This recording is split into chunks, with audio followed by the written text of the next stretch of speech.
What's up guys, it's Alex from E4I. Today Apple had a keynote to announce some of their new products, including the new iPhones, so today I'm going to give you a recap. They started off with the Apple Watch, and first there's some new designs coming out. They added some colors to their sport collection, so now instead of just the silver and the space black, there's also a gold and rose gold option to complete that sport lineup. They also updated the stainless lineup with some new combinations and announced Apple Watch Product Red.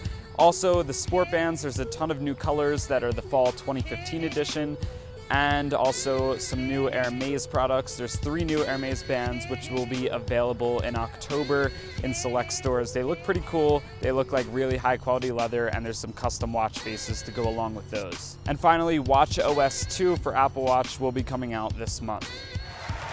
This is the iPad Pro. The next big news is the iPad Pro, which is the top of the line iPad with a huge 12.9-inch screen. It's supposed to be really good for multitasking because of that huge screen, and I believe it, but there are some times when I think that screen is kind of too big and a waste of space, especially on the home screen. I don't think iOS takes advantage of all that screen real estate. They also announced a smart keyboard, which is an actual physical keyboard that attaches to the iPad. That's really cool, but you can only use that with the iPad Pro because it uses the new smart connector, which carries power and data. I see this as a really good opportunity for third-party companies to make all kinds of accessories that attach through that, but for now, that case is limited to the iPad Pro.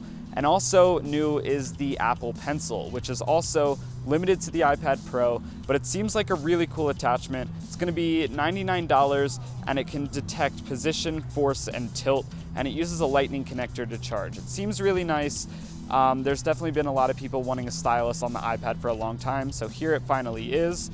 And pricing for that iPad Pro, $799 all the way up to $1,079. So it's not a cheap tablet at all. That smart keyboard will be $169, and again, the Apple Pencil, $99. So if you want the complete setup, it's really going to cost you a lot.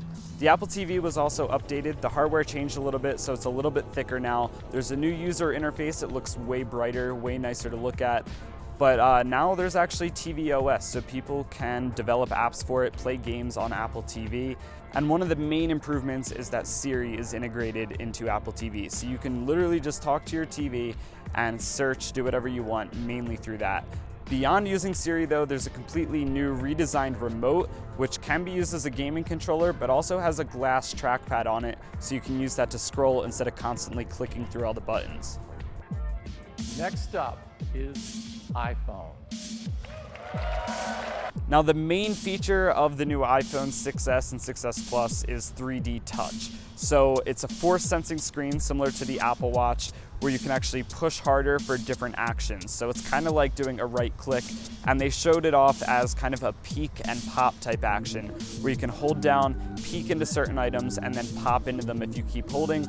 Or if you're on the home screen, you can hold down, press harder, and that will bring you to little shortcuts instead of actually opening the app. So it seems pretty cool. I'm excited to get my hands on that. It's probably gonna take time to get used to, but that right there is the main feature of the new iPhones, 3D Touch. Like always with the new iPhone, the hardware has increased a little bit, so it's going to be a little bit faster here and there, and also upgraded cameras. So we have a 12 megapixel iSight camera on the rear of the iPhone. It still protrudes, but it overall takes better pictures, Apple says, and now it does 4K video as well. And the front-facing camera, 5 megapixels, but the biggest thing here is the Retina flash. So the screen on the iPhone can actually get 3 times brighter than normal when you take a picture with front flash. So no, there's not a separate flash, but now at least you have the option to turn on that screen flash when you want to take a picture.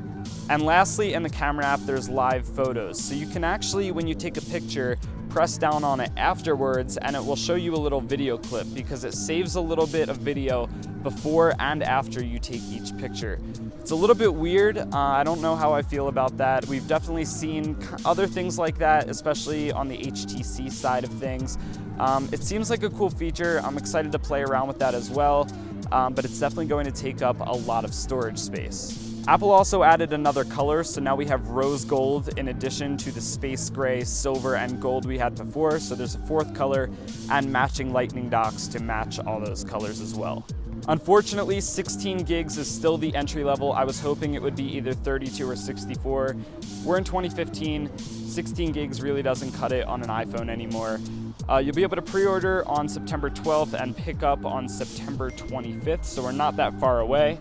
And they introduced a new leasing program too, which is called the iPhone Upgrade Program. You can get a new iPhone every year, $32 a month, and it's an unlocked phone. You can choose your carrier, you get Apple Care Plus, but personally, I think I'm going to stick to just buying the phones outright. iOS 9 will be released on September 16th, and watchOS 2 will also be released on September 16th, and then El Capitan, which is the new version of Mac OS 10, will be coming out September 30th. So yeah, that's everything I thought was pretty important from Apple's keynote today. I did watch the whole thing. If you have any questions, feel free to ask down below. Let me know if you're going to be picking up any of these new Apple products. I definitely will be trying to get my hands on a couple of them. Thanks for watching. Don't forget to subscribe, and I'll catch you in my next video. See ya.